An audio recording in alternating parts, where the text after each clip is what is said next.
My name is Rachel Morrison, and I'm 34 years old. What would you do if you found your own sister living in your vacation home, claiming you were the intruder? That's exactly what happened to me after driving 4 hours to my mountain cabin for a desperately needed break. Instead of peace and solitude, I found my sister, her husband, and his parents sprawled across my living room like they owned the place. When I knocked on my own door, she had the audacity to call me a leech and threatened to call the cops on me. The best part? I told her to go ahead and try. What happened next turned her entire world upside down, and trust me, you'll want to hear every detail. Before we dive in, please take a moment to like and subscribe, but only if you genuinely enjoy this story. I'd love to know where you're watching from and what time it is there. Now, let me tell you how this all started. I work as a marketing director for a tech startup in Denver. For the past year, I've been pulling 70-hour weeks, managing 3 major product launches while my team was cut in half due to budget constraints. My life had become an endless cycle of conference calls, spreadsheets, and lukewarm coffee at 10 p.m. 3 years ago, when I finally got promoted to director, I did something my family thought was insane. Instead of buying a fancy car or moving to a bigger apartment, I bought a small cabin in the mountains near Aspen. That cabin wasn't a gift or inheritance, it was 10 years of skipped vacations and ramen dinners. Every bonus, every tax refund, every freelance project went into that savings account labeled Freedom Fund. My family never understood it. At every holiday gathering, my mother would sigh dramatically and ask when I was going to settle down like Megan. My younger sister Megan, the golden child who married her college boyfriend Derek at 23 and immediately started popping out kids. She was living the life my parents deemed correct: suburban house, minivan, PTA meetings. "Why do you need a whole cabin just for yourself?" my mother would ask. "It's so selfish." Selfish. That word followed me everywhere. Selfish for choosing career over marriage. Selfish for not wanting children. Selfish for buying property instead of being available to babysit Megan's kids every weekend. But that cabin? It was my sanctuary, the one place where I could breathe without judgment, where success wasn't measured by my relationship status or reproductive choices. It was mine, earned through my own sweat and sacrifice. I had no idea that my selfishness was about to be tested in ways I never imagined. The breaking point came on a Thursday evening in March. I'd just wrapped up a product launch that generated $2 million in revenue, but instead of celebrating, I found myself crying in my car in the parking garage. Not sad tears, exhausted ones. The kind where your body just gives up and decides to leak from the eyes. That's when I decided. 2 weeks at the cabin. No laptop, no work phone, just books, wine, and absolute silence. I didn't tell anyone where I was going.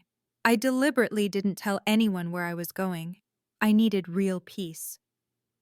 The last time I'd mentioned a cabin trip to my family, Megan had shown up with her kids for a fun surprise visit, turning my quiet weekend into a babysitting marathon.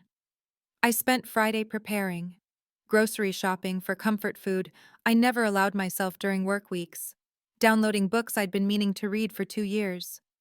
I even bought an actual paper journal, thinking maybe I'd try that meditation journaling thing my therapist kept suggesting. Saturday morning, I loaded up my Subaru with supplies and a week's worth of comfortable clothes, the kind with elastic waistbands that my mother would call giving up clothes. The weather forecast promised clear skies and cool mountain air.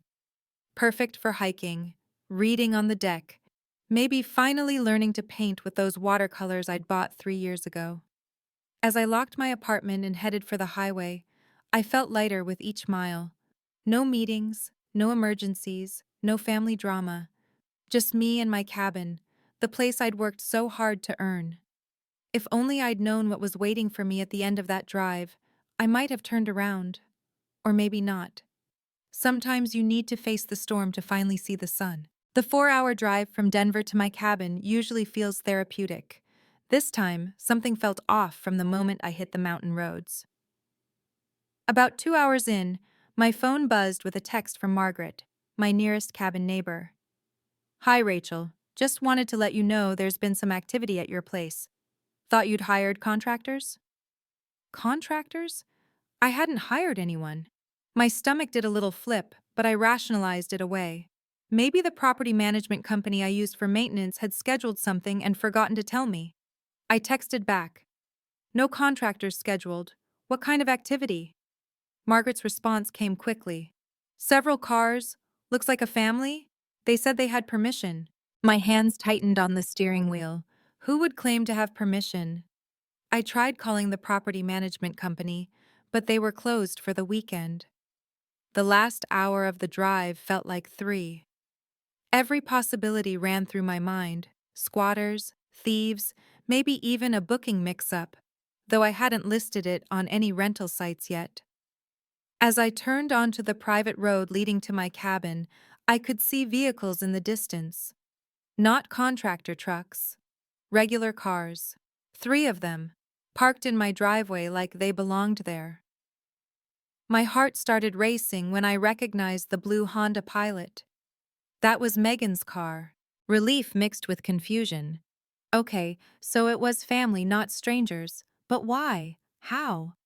I hadn't given her a key. I hadn't invited her. Hell, I hadn't even told her I was coming up here.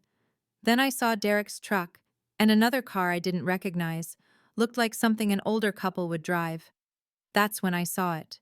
My sister's SUV in my driveway, and my confusion started turning into something else entirely. I parked behind Megan's Honda and sat there for a moment, trying to process what I was seeing. The front door of my cabin was open. Not just unlocked, wide open, like someone who lived there had just stepped out to grab something from their car. Walking up the path, I could hear voices and laughter from inside. Through the window, I saw them. Megan, Derek, and his parents, Barbara and Tom Sullivan, sitting around my dining table, eating dinner off my plates, using my grandmother's silverware that I kept in the china cabinet. They weren't acting like guests. They were acting like residents. Barbara was coming out of my kitchen with a casserole dish, one of mine, filled with what looked like lasagna. Derek had his feet up on my coffee table, beer in hand, watching something on the TV I'd mounted just last summer. But the real shock came when I noticed the details. There were family photos on the mantel, their family photos. Megan's kids' toys were scattered across the living room floor. A load of laundry was running in my washer. They'd even moved my books to make room for their belongings on the shelves. They were eating dinner at my table, using my dishes, like they owned the place. I stood there at the window, invisible to them in the evening darkness, watching this bizarre dinner scene. Megan was laughing at something Barbara said, completely at ease. Derek clinked his beer bottle against Tom's in some kind of toast. My key didn't work in the lock. They'd changed it. They'd actually changed the locks on my cabin. That's when the exhaustion turned to anger. Not hot anger, cold, calculated anger. The kind that makes you very, very calm. I took out my phone and started recording. I knocked on my own door. 3 firm knocks. The laughter inside stopped immediately. Megan opened the door, and the look on her face went from confusion to annoyance to something almost like triumph in the span of 2 seconds. She was wearing my favorite cabin sweater, the cashmere one I'd bought in Aspen last winter. "What do you want, Leech?" she said, loud enough for everyone inside to hear. "This is private property." I kept my phone recording, holding it at my side. "Megan, this is my cabin. What are you doing here?" She actually laughed. "Your cabin? You mean the family cabin that sits empty 11 months a year while you're off playing career woman? I don't think so. I own this property. I have the deed. You need to leave." That's when Derek appeared behind her, trying to look intimidating. Barbara and Tom crowded into the doorway too, like some kind of twisted welcoming committee. "You should go," Derek said, "before someone calls the cops." "Please do," I said, keeping my voice steady. "Call them right now." Megan's eyes flashed. "Fine, I will. You're trespassing and harassing my family." She pulled out her phone with theatrical flair. "I'm calling 911. This cabin sits empty while families need homes. You're so selfish, Megan spat at me while dialing. I stepped back from the door, making sure I was clearly on the porch, not trying to enter. Please do call them, and make sure to tell them you've changed the locks on property you don't own. Barbara gasped a little at that, but Megan was already talking to the dispatcher, her voice high and distressed. Yes, there's a woman here harassing us at our vacation home. She's unstable and won't leave. I sat down on my own porch chair and waited. This was going to be interesting. While we waited for the police, Megan decided to explain why she deserved my cabin more than I did. She stood in the doorway like she was guarding her territory, with Derek and his parents flanking her. "You want to know why we're here?" she said, voice dripping with self-righteousness. "Because it's criminal for you to hoard a 3-bedroom cabin when you're just one person. One selfish, childless person who doesn't even use it." Barbara chimed in. "We needed a place for spring break with the grandkids. Hotels are so expensive, and this was just sitting here empty." "Mom and Dad agree. Family should share resources based on need," Megan added. "And we need it more than you do. You have your fancy apartment in Denver. What do you need with a second home?" I kept recording, staying calm. "So you broke in?" "We didn't break in," Derek said quickly. "We found a way in, to family property." "That only I pay taxes on? That only my name is on the deed?" Megan rolled her eyes. "God, you're such a capitalist. Everything is mine, mine, mine with you. This is why you're alone, Rachel. You don't understand family." "I understand that family doesn't include breaking and entering," I said. "We've been here 2 weeks," Barbara announced proudly, like this was an accomplishment. "Made it real homey for the kids. They love it here." 2 weeks. They'd been living in my cabin for 2 weeks while I was killing myself at work, dreaming of this escape. "And you changed the locks?" "For safety," Derek said. "Can't have random people walking in." The irony was so thick I could have cut it with a knife. But I just nodded, still recording, waiting for the sound of sirens in the distance. I stood up slowly, keeping my movements deliberate and non-threatening. The recorder on my phone was still running, and I made sure to hold it visibly now. "Please repeat that on camera. You're refusing me entry to my own property?" Megan's face went red. "Stop recording me. That's illegal." "We're outside, Megan. Colorado is a one-party consent state. I can record in public and on my own property." I'd learned that from a legal podcast during one of those endless commutes. Barbara tried to grab my phone, but I stepped back. "Don't touch me or my property, please." "You're being ridiculous," Megan said. "Put the phone away and we can talk about this like adults." "We are talking. You've admitted to entering my property without permission, changing my locks, and living here for 2 weeks. I just want to make sure we're all clear on the facts." Derek stepped forward. "You need to leave now, or things are going to get complicated." "Complicated how?" I asked calmly. "Are you threatening me?" "No one's threatening anyone," Tom Sullivan finally spoke up, clearly uncomfortable. "Maybe we should all just calm down." "I am calm," I said. "I'm sitting on my own porch, waiting for the police your wife called to sort out why I can't enter my own cabin." Megan's kids appeared in the doorway. Jaden, 8, and Emma, 6. They looked confused and a little scared. "Aunt Rachel?" Emma said in a small voice. "Why is everyone mad?" Before I could answer, Megan pulled them back inside. "Kids, go watch TV in the bedroom. Aunt Rachel is having one of her episodes." Episodes? Like I was the unstable one here. I took a deep breath, maintaining my composure. The sirens were getting closer now. Perfect. I couldn't wait for the officers to arrive. The 911 call had been pure theater. Megan stood in the doorway, phone on speaker so everyone could hear her performance. "Yes, officer, she's still here. She's recording us without permission and scaring my children. We're just trying to enjoy our family vacation, and she shows up making wild claims." I could hear the dispatcher asking for the address. Megan rattled it off confidently, like she'd been receiving mail here for years. How long have you been at this location, ma'am? The dispatcher asked. 2 weeks. It's our family's cabin. Not technically a lie, but not the truth either. Barbara nodded approvingly at her daughter-in-law's performance. Derek stood with his arms crossed, trying to look like the protective husband.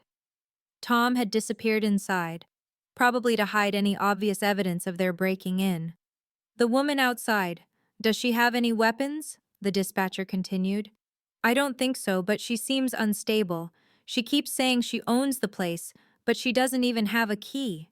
That was rich. I didn't have a key because they'd changed the locks. Officers are 5 minutes out, the dispatcher said.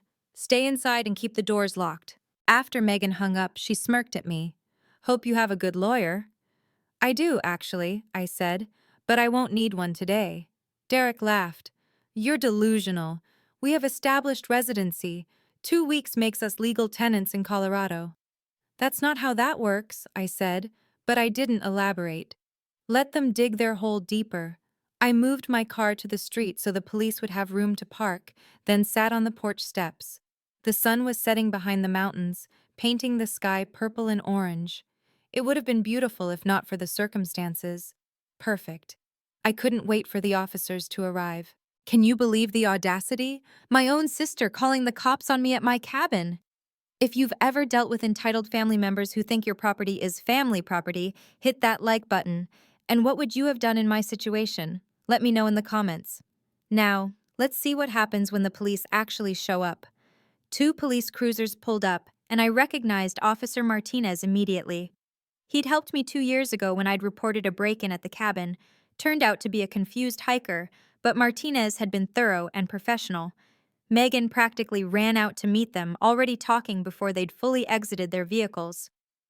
Officers, thank God you're here. This woman won't leave us alone. She's harassing my family during our vacation. Martinez's partner, a younger officer named Brooks, took out his notepad while Martinez looked between Megan and me. I saw the flicker of recognition in his eyes. Ma'am, he said to me, can you step over here, please? I walked over calmly while Megan continued her performance for Officer Brooks. She just showed up and started making demands, scaring my children. We've been here 2 weeks peacefully, and now this. By now, 3 of my neighbors had come out to watch.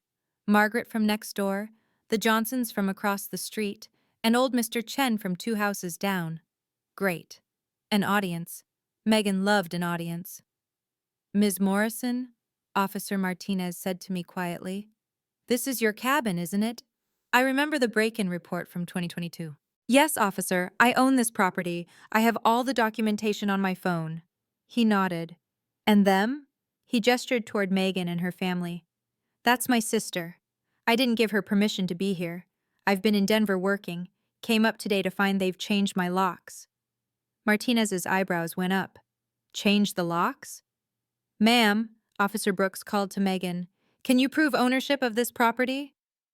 Megan's confidence wavered just slightly. It's family property. My sister is just being difficult because we didn't ask her first. The neighbors were recording now. This was about to get very interesting. I pulled out my phone and opened my documents folder. Thank God for cloud storage and my obsessive need to digitize everything. Officer Martinez, here's the deed to the property, purchased 3 years ago in my name only. I showed him the screen, then swiped. Here are my property tax receipts for the last 3 years, all paid by me. Here's my homeowner's insurance policy, and here's my driver's license matching the name and address on all these documents. Martinez examined each document carefully while Brooks watched Megan's face grow paler with each swipe. Ms. Sullivan, Brooks said to Megan, do you have any documentation showing your right to be here? We're family. She's my sister. Family shares. That's not what I asked, Brooks interrupted. Do you have any legal documentation? A rental agreement? Written permission? Anything? Derek stepped forward. We don't need documentation to visit family property. Actually, you do, Martinez said. If the legal owner says you don't have permission and you've changed the locks. He looked at me. Ma'am, did you give them permission to change your locks? Absolutely not. I didn't even know they were here until an hour ago. Margaret, my neighbor, called out from her yard.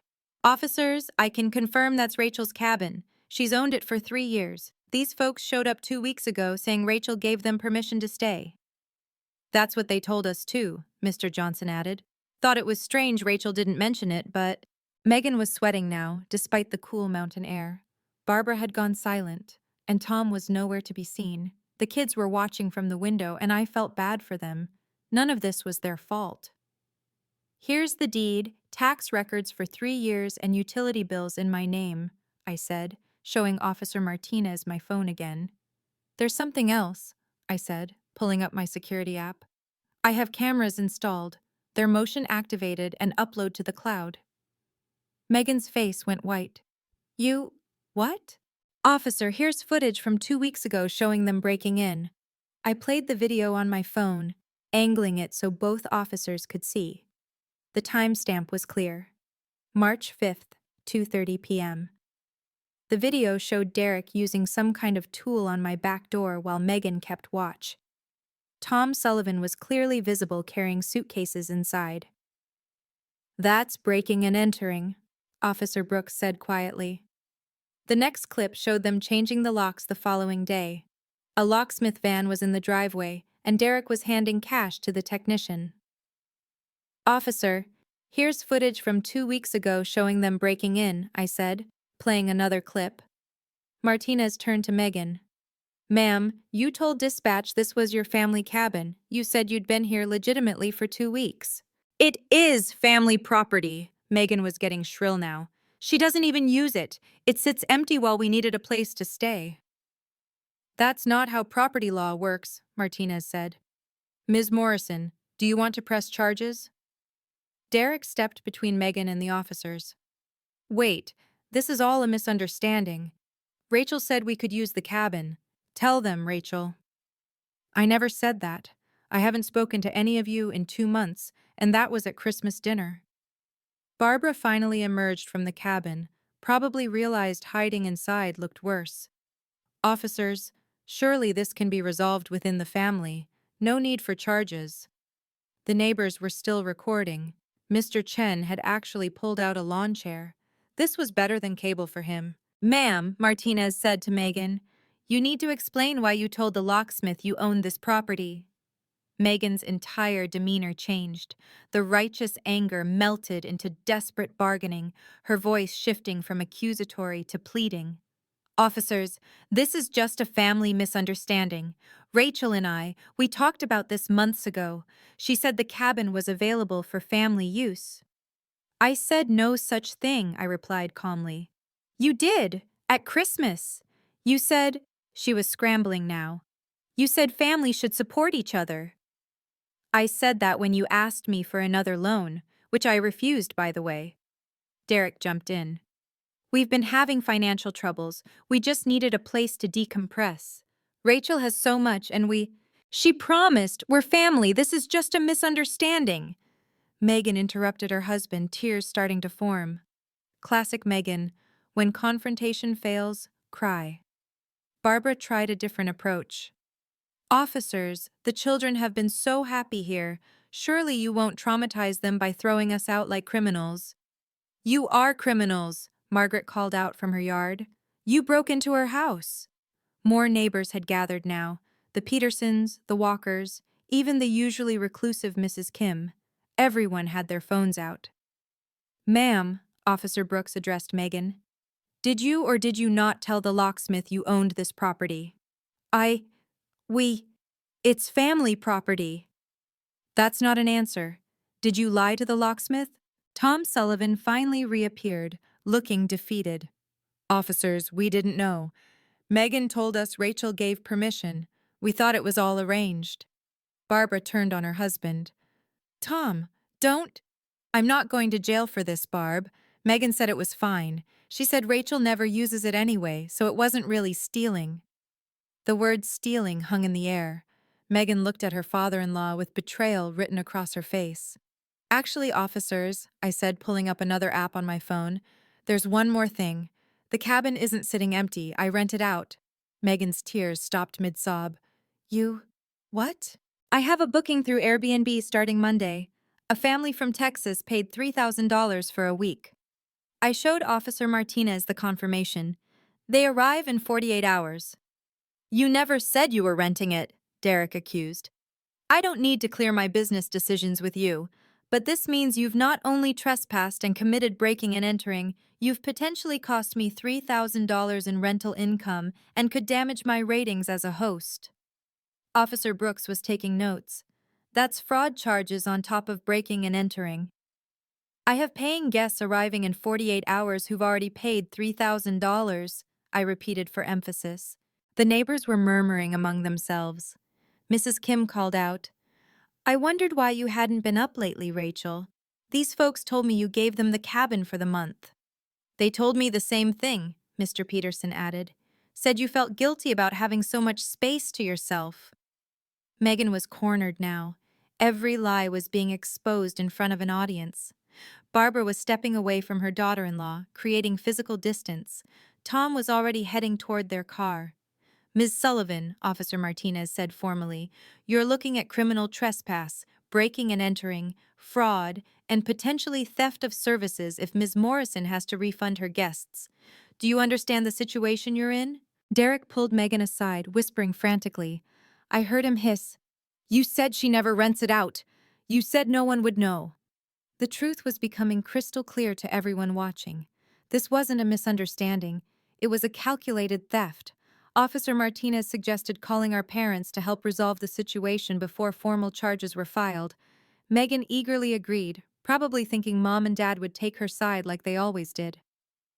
20 minutes later, Dad's truck pulled up. Mom was with him, and they both looked confused and concerned. Dad's face went from worried to shocked as he took in the scene. Police cars, gathered neighbors, and Megan in tears. What's going on here? Dad asked, looking between us. Megan, what have you done? This is Rachel's property, Dad said after Officer Martinez explained the situation. Mom immediately went to Megan. There must be some mistake. Megan wouldn't... She broke into my cabin, Mom, changed the locks, has been living here for 2 weeks. Dad looked at Megan. Is this true? Dad, she doesn't even use it. It's not fair that she has all this space while we're struggling. Megan, that's not how ownership works, Dad said slowly, like he was explaining to a child. You can't just take what isn't yours because you think it's unfair. You always take her side, Megan accused. There are no sides here. There's legal and illegal. You broke into your sister's property. Mom was quieter now, processing. Megan, honey, tell me you didn't actually break in. We had to. She would have said no if we asked. The admission hung in the air. Even Mom couldn't defend that logic. Tom Sullivan approached my father. We didn't know, honestly. Megan told us it was arranged. Dad shook his head. Tom, you're a grown man. You didn't think to verify before moving into someone else's property? The crowd of neighbors was growing. This was the most excitement the mountain community had seen in years. Margaret stepped forward, addressing the officers directly. I'd like to make a statement. I've been Rachel's neighbor for 3 years. She's a responsible owner who maintains her property and has never caused any problems. 2 weeks ago, she continued, these people showed up. The woman, Megan, told me Rachel had given them the cabin for a month while she was too busy with work. I thought it was strange because Rachel always lets me know when someone will be staying here, but I figured it was family. Mr. Johnson joined in. They told us Rachel gave her the cabin. We thought it was weird, but family business, you know? Mrs. Kim added her testimony. I have a ring camera that faces the street. I have footage of them arriving with a U-Haul, like they were moving in permanently. She told us Rachel gave her the cabin. We thought it was weird, Mr. Chen said, still in his lawn chair. The woman, she complained about Rachel constantly, said she was selfish, said she didn't deserve the cabin, made us all uncomfortable. Megan was shrinking with each testimony. The image she'd tried to project, the poor sister given permission to use the empty cabin, was crumbling publicly. Officer Brooks was documenting everything. So multiple witnesses heard Ms. Sullivan claim she had permission, but also heard her disparaging the owner? She called Rachel a rich bitch just yesterday, Mrs. Kim added. Said it was about time someone put her in her place. Derek grabbed Megan's arm. You told the whole neighborhood? Barbara was backing toward their car now, pulling Tom with her. We should go. This doesn't concern us anymore. The court of public opinion had rendered its verdict, and Megan stood condemned. Barbara Sullivan stopped her retreat to the car and turned on Megan with the fury only a mother-in-law could muster. You lied to us too? You said she gave you permission. You made us accomplices to breaking and entering. Mom Sullivan, Megan started. Don't you, Mom Sullivan me. We could go to jail. Tom's on the church board. I'm in the women's league. Our reputation. Barbara's voice was rising with each word. Tom found his voice too. We gave you money for the locksmith. That makes us part of this crime. Derek looked stunned. Mom, Dad, let's just calm down. You said she gave you permission. You lied to us too? Barbara turned on her son. Did you know? Did you know this was illegal? Derek's silence was damning.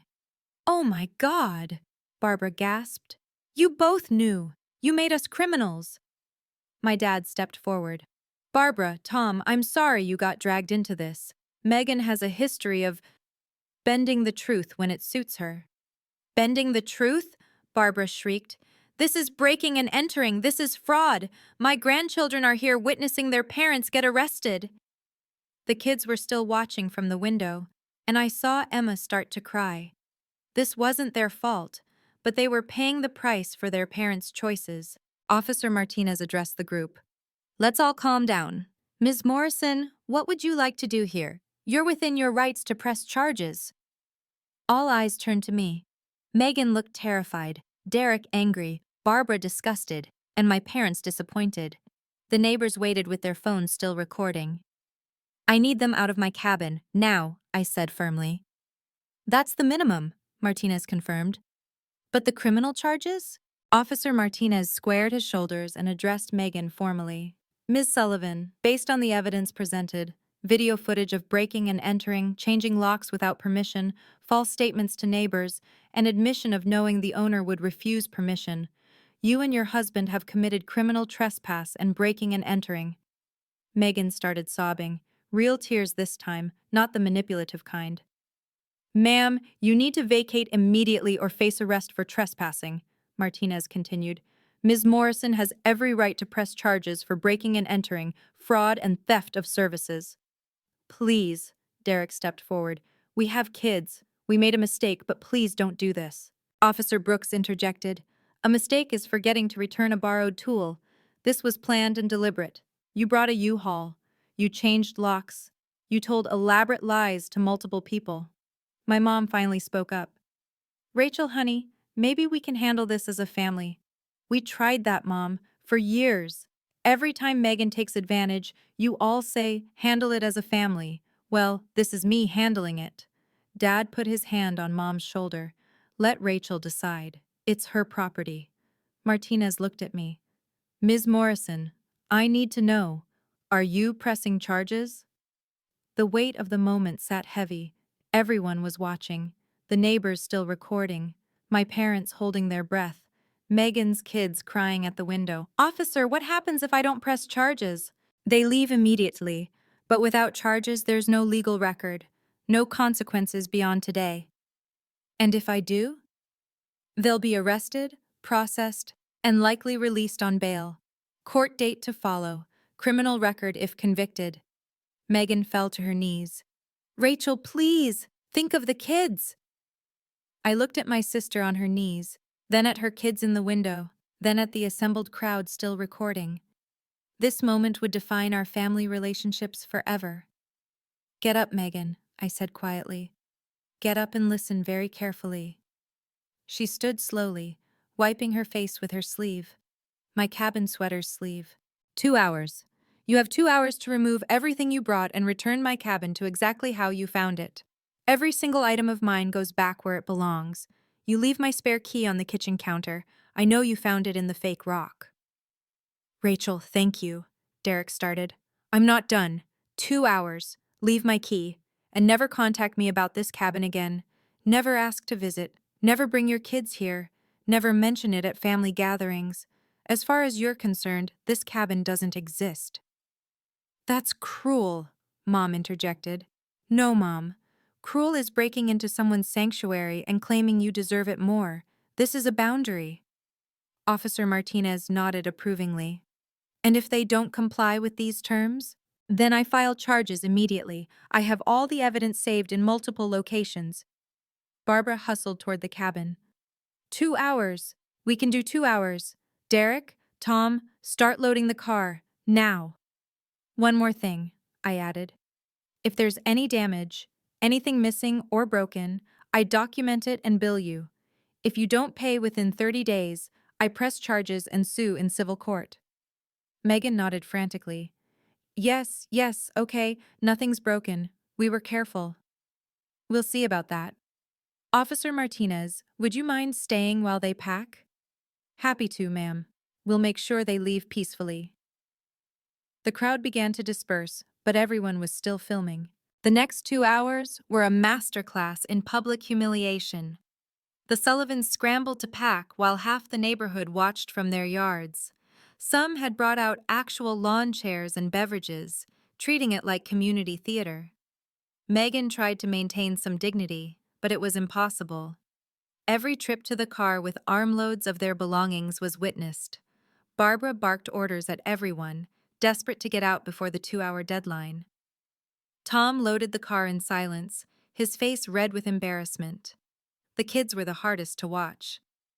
Jaden helped carry his toys out, confused and upset. Why can't we stay at Aunt Rachel's cabin anymore? He asked his mother. Because Aunt Rachel is... Megan caught herself seeing Officer Martinez watching. Because we have to go home now. Margaret called out helpfully. There's a lovely campground about 20 miles down the mountain if you folks need a place to stay tonight. Mrs. Kim added, much more affordable than stealing someone's house. Derek's face was purple with rage and embarrassment as he carried out suitcases. At one point, he dropped a bag and clothes spilled across my driveway. The neighbors actually applauded sarcastically. 1 hour left, Officer Brooks announced. Barbara emerged with my cashmere sweater. This is Rachel's, she said, shooting a glare at Megan. I thought it was in the cabin when we... Megan started. Don't lie anymore, Barbara snapped. Just don't! My parents stood by their truck, watching silently. Dad looked disappointed, but not surprised. Mom kept wringing her hands, torn between her daughters. With 30 minutes to spare, they were loaded. The cabin door stood open, and I could see inside. It looked ransacked, but at least they were leaving. But the real consequences were just beginning. After they drove away, Officer Martinez accompanied me inside for the inspection. What I found made my stomach turn. My grandmother's antique vase was cracked and poorly glued back together. The Persian rug in the living room had a large wine stain covered by furniture. They'd moved my grandmother's photos to the garage, some frames broken. My wine collection, about $2,000 worth, was decimated. Empty bottles filled the recycling bin. They'd even moved my grandmother's photos to the garage, I said, picking up a cracked frame. In the master bedroom, my sheets were stained, and my grandmother's quilt had a burn hole from what looked like a curling iron. The bathroom tiles were chipped, where something heavy had been dropped. Document everything, Martinez advised. Photos, videos, make a list. Margaret appeared in the doorway. I have ring footage of them bringing in a keg last weekend. There was a party with about 15 people. A party. In my sanctuary. With my things. The kitchen was worse. My cast iron pans were rusted from being put in the dishwasher. The knife set was incomplete. 2 expensive Japanese knives missing.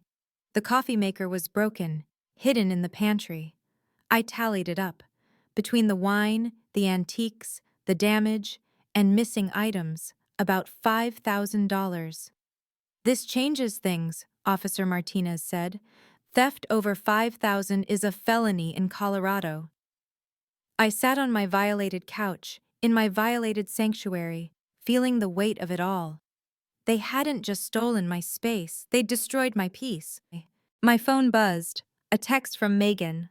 I hope you're happy destroying your family over property. Officer Martinez read it over my shoulder. Save that. It shows no remorse, which prosecutors love. The entitlement is mind-blowing, right? They actually thought they could just take my property because I'm single. If you're still watching, you're probably as shocked as I was.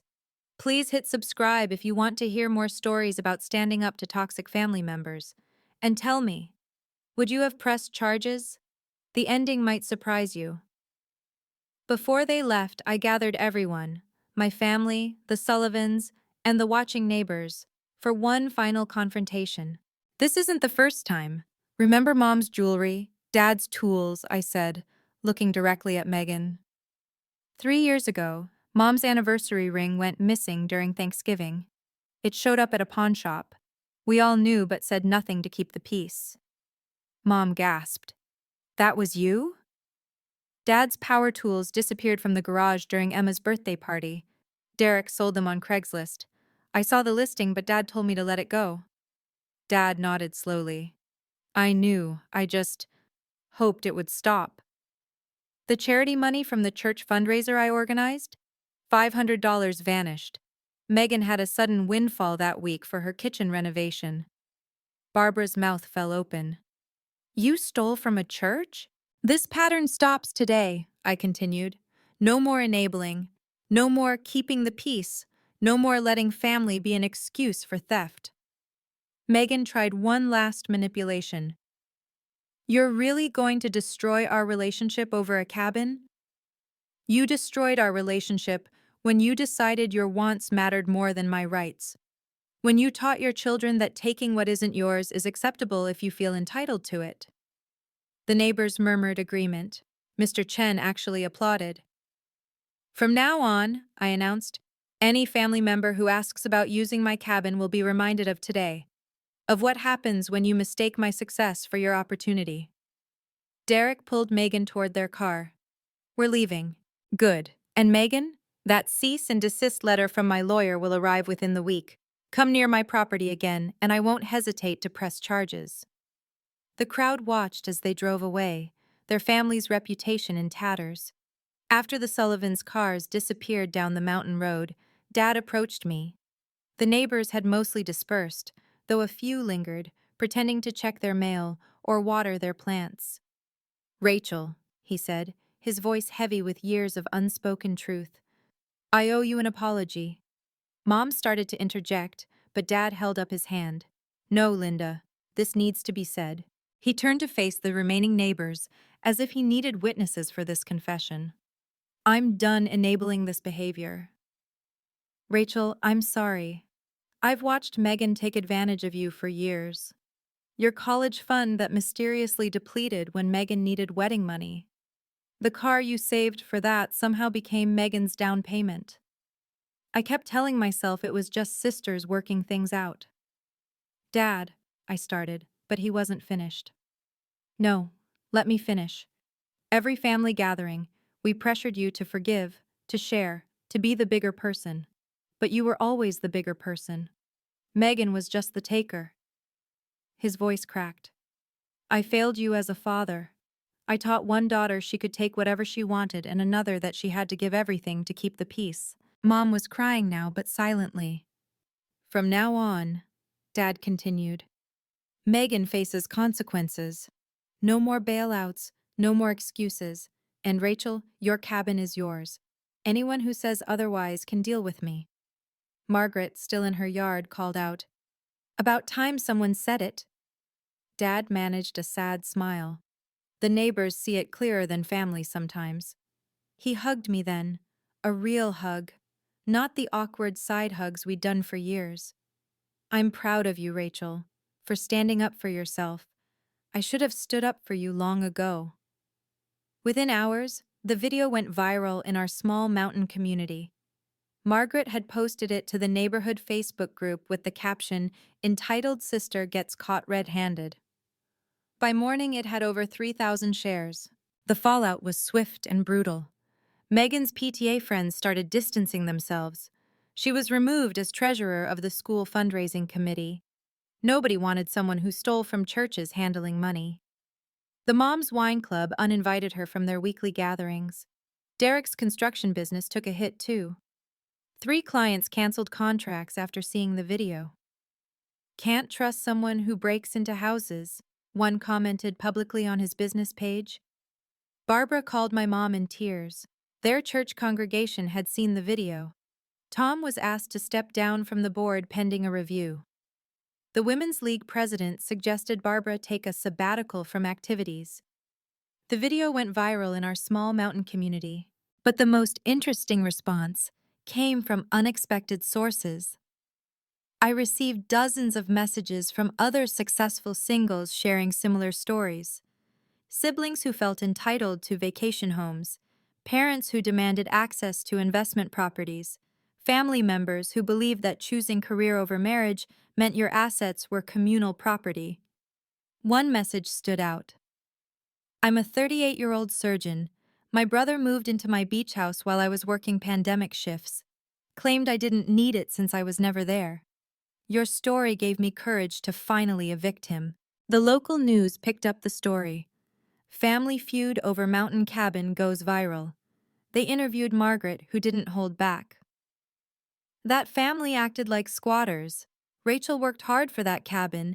Being single doesn't make your property communal. Megan tried damage control, posting her own version on Facebook. The comments destroyed her. Even her friends couldn't defend breaking and entering. The Monday after the incident, I sat in my lawyer's office finalizing the cease and desist letter, but I decided to go further. I want a formal no trespass order filed with the county, I told him, and I want it to explicitly include all family members who don't have written invitation from me. He raised an eyebrow. That's quite comprehensive. This cabin is off limits to anyone I don't explicitly invite, I said firmly. I'm done with assumptions and entitlement. I also upgraded my security system. 8 cameras instead of 2, all with night vision and audio. Smart locks that could only be opened with codes I controlled. Motion sensors that alerted my phone immediately. I sent a family email that evening. To be clear, my cabin is private property. No one has implicit permission to use it. Family relation does not equal access rights. Any attempt to enter without my explicit written permission will be treated as trespassing and handled by law enforcement. This is not negotiable. Mom called immediately. Don't you think that's harsh? No, Mom. What's harsh is having to change my locks because my sister broke in. What's harsh is finding my grandmother's things destroyed. Boundaries aren't harsh, they're necessary. I also created a rental LLC for the Airbnb business, adding another legal layer of protection. The cabin was now officially a business asset, not a family resource. My therapist, whom I'd called for an emergency session, said something that stuck. You're not responsible for managing other people's feelings about your boundaries. The cease and desist was delivered to Megan that Wednesday. She texted me a photo of it with just one word. Really? I didn't respond. The boundary was the response. Monday afternoon, the Texas family arrived right on schedule, a couple with 2 teenagers. I met them at the cabin to hand over the keys and do a walkthrough, making sure everything was perfect after the weekend's drama. This place is absolutely gorgeous, the wife Sandra exclaimed. The pictures didn't do it justice. I'd spent Sunday frantically cleaning and replacing damaged items. New wine glasses, fresh linens, and my grandmother's photos back in their proper places. The cracked vase was hidden away, a reminder of the violation. We've been saving for this trip for 2 years, the husband Marcus told me. Our first real vacation since COVID.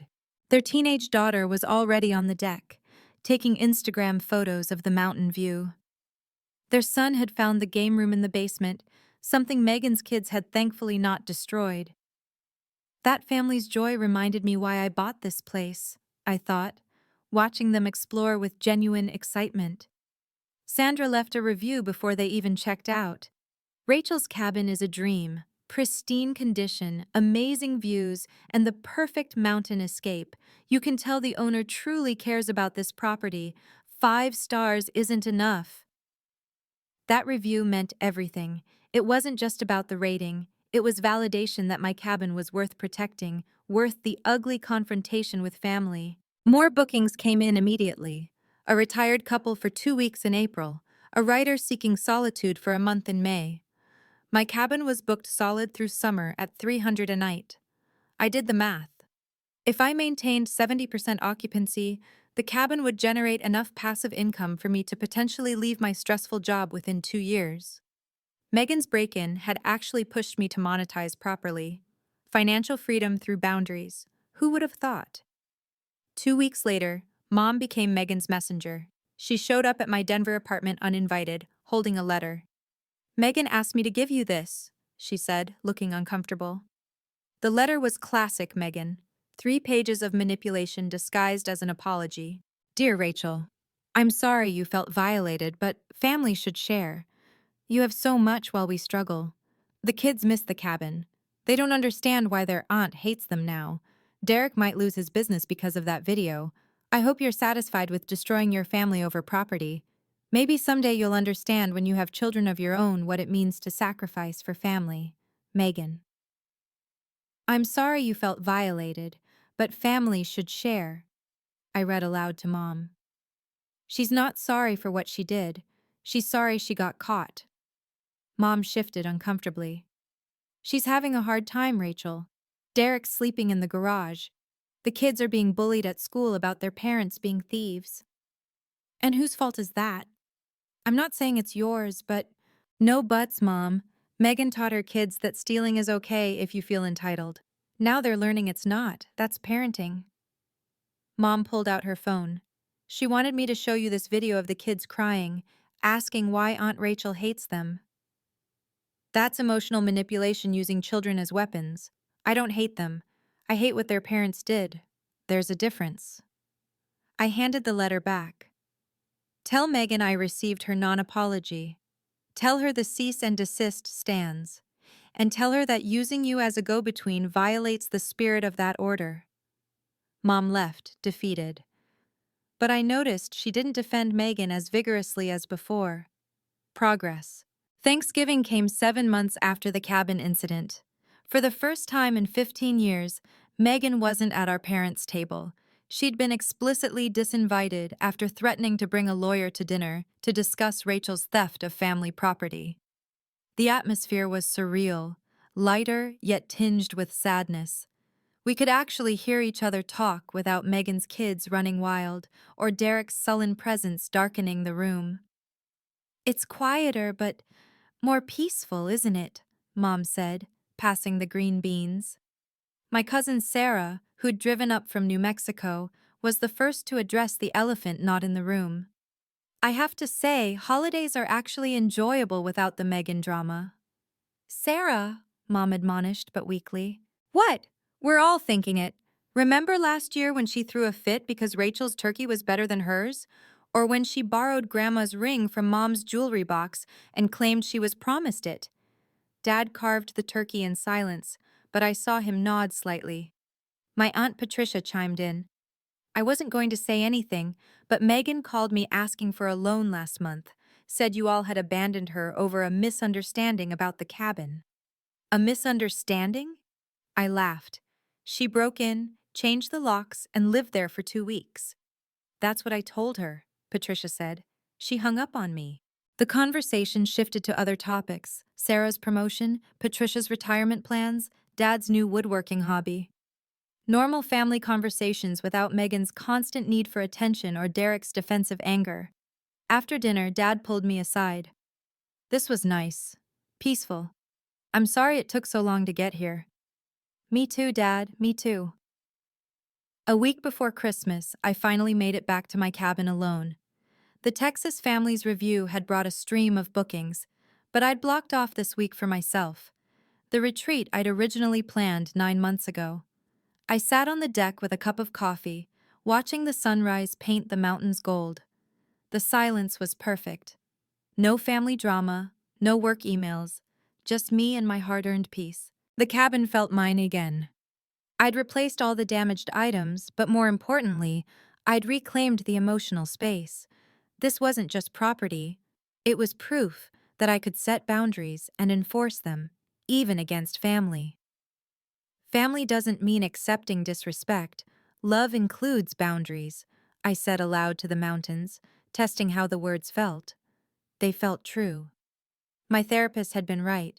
The guilt I'd carried about being selfish was really about being trained to prioritize everyone else's needs above my own. Megan hadn't just broken into my cabin, she'd assumed her needs automatically outweighed my rights. I thought about the kids, Jaden and Emma. I did feel bad for them, but not guilty. They were learning a hard lesson about consequences because their parents had never learned it themselves. Maybe this would help them grow up better adjusted than their mother. My phone buzzed with a booking request for New Year's week. A family reunion, offering premium pricing. I accepted it immediately. My cabin was working for me now, generating income and joy for families who respected it. I pulled out my journal. Yes, I'd finally started that meditation journaling, and wrote, "Success isn't selfish, boundaries aren't cruel, and family doesn't mean accepting theft with a smile." The mountains didn't judge. They just stood there, solid and unmovable, like the boundaries I'd finally learned to set. 6 months later, I was reviewing my Airbnb earnings when Mom called with news that shouldn't have surprised me but did. "Derek filed for separation," she said quietly. "He's claiming Megan's criminal behavior destroyed his business and reputation." The irony was thick. Derek, who'd helped break in, was now playing victim. But I understood. Megan's entitlement had probably poisoned their marriage long before the cabin incident. "He wants to know if you'll write a statement saying he was manipulated by Megan," Mom continued. "No, he was there. He changed my locks. He's an adult who made choices." Meanwhile, my cabin business was thriving. I'd made enough to pay off my car and start a savings fund for early retirement. The cabin that Megan claimed I didn't need was becoming my path to financial freedom. Margaret emailed me an article from the local paper. "Mountain Community Stands Against Entitled Family Members." My story had inspired others to set boundaries with toxic relatives. 3 other property owners had shared similar experiences in the comments. Megan had moved back in with our parents, working part-time at a grocery store.